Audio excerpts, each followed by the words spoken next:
I believe in the power of stories.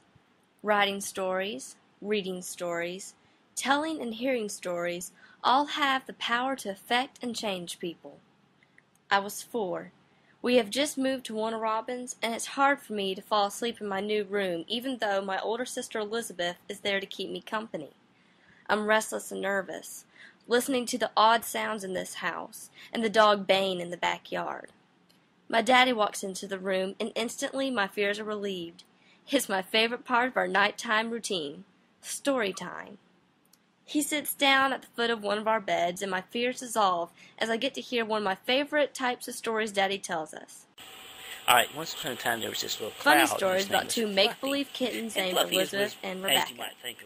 Of course, that makes the story so much better, since the story is about my favorite animal, and since these animals are named after me and my sister. Every night I can't fall asleep without some sort of story from my dad. Even as I grow older, I continue to enjoy the stories my dad tells, and I begin to write stories of my own. I've inherited my dad's love for storytelling, I guess.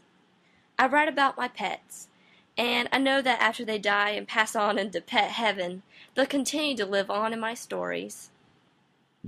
I never stop writing once I begin. In high school, life is really hard. I have my first broken heart, 2 of my grandparents die, and I go through multiple severe illnesses.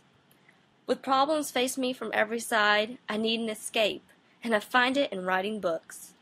I create characters who feel what I'm feeling and go through problems like mine and ones much worse. Maybe it's sadistic that I put my characters through hell just to make myself feel better. But it works. It's my release. I learn from my own stories and the ones I read how I have to carry on even when it's hard to. Even today, nothing makes me feel better than sitting down and listening to or reading a good story. Of course, though, I prefer to write my own stories. I've been through a lot, and so have all the characters in the stories I read and write. Stories teach me so many things, and really, life would be so boring without them. That's why I believe in the power of stories.